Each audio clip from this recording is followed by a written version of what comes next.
I would say the Kwanju relationship that we have to where we have international students from South Korea, particularly coming and learning the how to teach in the U.S. classroom, particularly with the pedagogy that we have right now, is very important to us. But what it really does is it helps us when it comes time for us to start looking at how our core values also fit, particularly there when you start looking at what happens with the South Korean student that's never been to the U.S.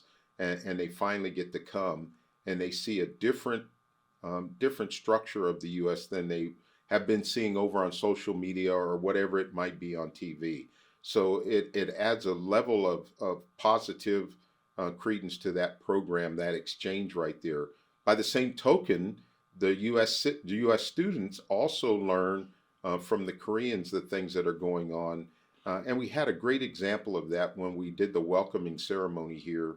The South Korean students stood up and spoke in perfect English how much they thanked us for allowing them to come to our country.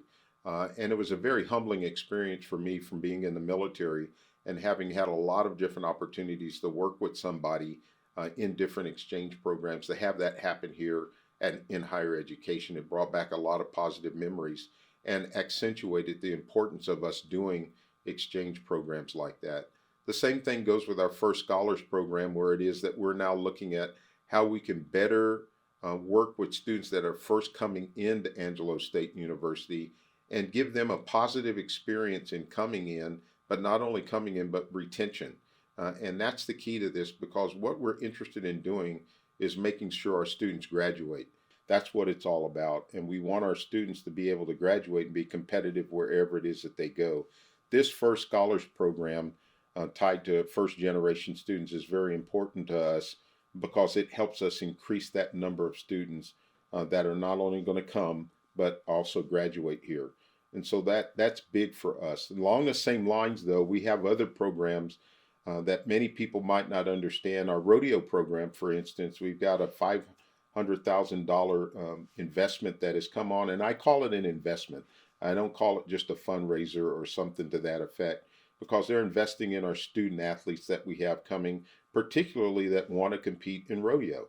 And so while it is part of a $1 million match challenge that we have going on, it helps us recruit that type of student athlete that's going to come here, compete, but also graduate.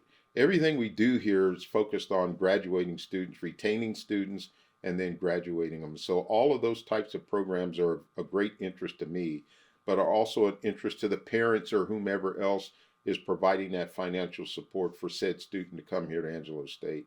And the one final thing that I would like to talk about is we're in that period of time that we have a series of times that we got to watch what is going on with our students and our fellow students. We're in that time frame that we call spring break. And there are things that happen from a mental perspective that if we don't watch out, we have bad things that could possibly happen. So I'm encouraging everybody to watch out for their teammate. Watch out for that individual that might not be feeling the same way that they usually feel, and ask the right questions. How are they doing? What is going on in their life? Is there some way that we can help them? Because I have found that oftentimes the signals are out there, but we either misread them or don't pay attention to them. So during this time period that we lead up to spring break, make sure that you're watching out for your buddy. We called it in the military the buddy system. And make sure you're watching out for your buddy, such that if there's some signal, if there's something wrong, if there's something different, that we bring it to the forefront and we work it.